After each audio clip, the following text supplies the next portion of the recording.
In today's video, I'm going to go over a common problem or issue injury I see, and that's called plantar fasciitis. So what is it? In its basic term, it's pain of the sole of the foot. But what it literally means is plantar fasciitis. Itis means inflammation. Fascia is the connective tissue that covers all our muscles and organs. And plantar is the plantar aspect of the foot. So it's inflammation of the fascia of the plantar aspect of the foot. Now, this is quite a common problem for people and quite common in people who do a lot of running or walking, hiking, but everyday people that don't even exercise. And it can be very excruciating pain. I had it myself many, many years ago. Something is not to do with what we're discussing today, but I developed it. And it's excruciating in the sense that when you wake up in the morning, you can barely put your feet on the floor. You have to hold onto the bed to keep the pressure off your foot. And after about 5-10 minutes, it starts to sort of ease off. And you can then walk around the day, and it then develops later on in the day and becomes painful again. So when I look through my Facebook feed at any given time, there's a huge array of products that claim to be the best thing at treating plantar fasciitis. Now, these can be things like compression socks, night splints that you wear in bed to keep your foot in a certain position, orthotic inserts that you put inside your shoes, not spiky balls that you can roll your foot on to try and massage the sole of the foot.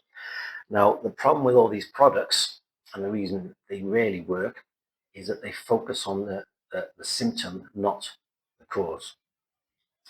So although you feel the pain in the sole of the foot, that is almost never the cause, coming from elsewhere. So when a client comes to me with this potential problem, we'll take a history of what they did leading up to developing this pain. And usually it'll be an increase in activity and other things, but we build up a picture, then we'll do some muscle tests. Now, the common patterns that we see in this problem are the glutes and or the hip flexors. They work in opposition. They're involved in walking and running. They're the main muscles involved in those activities. So we usually find those that switched off. Sometimes we'll say to the client, they're weak. They're not weak, but it's an easier term to use with clients. Inhibited or inhibition is the correct phrase. So those two muscle groups or one or the other can be not functioning properly.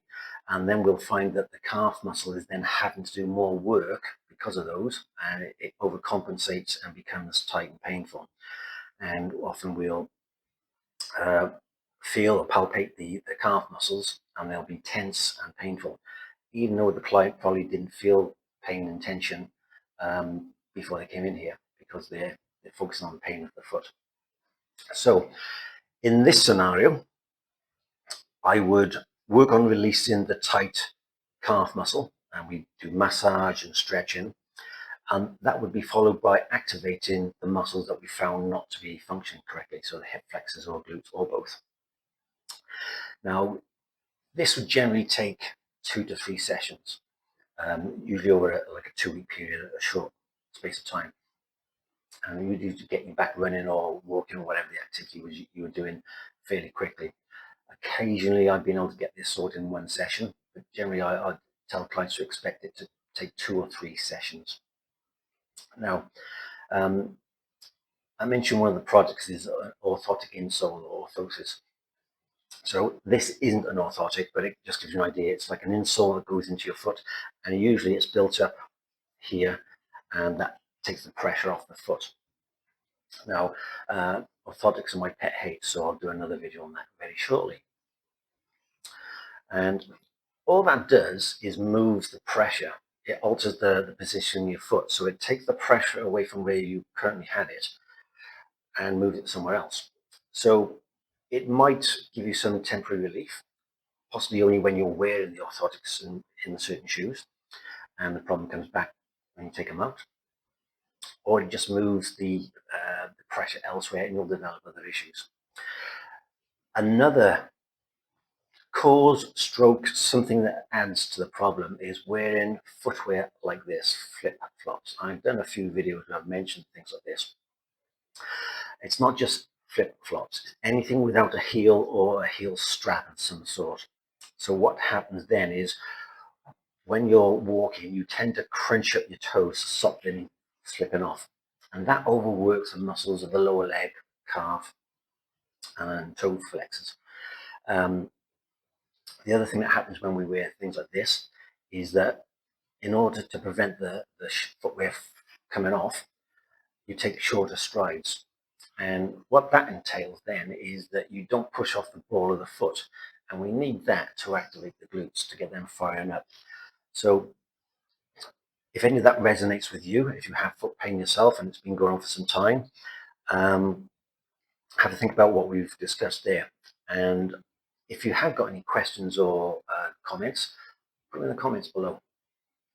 And especially if you've had the problem for many years and you've tried other treatments and it's just not helped, or you've had a different type of treatment and it has worked, or if you've used certain products and they've not worked, well, if they have worked.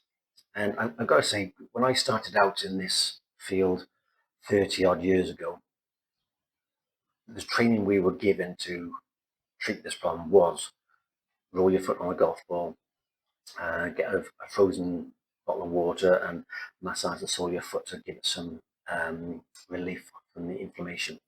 But over the years, we've realised that it's not the answer. So, any comments on this very common problem? Put them in the comments, and I'll get that video on orthotics over to you very, very shortly.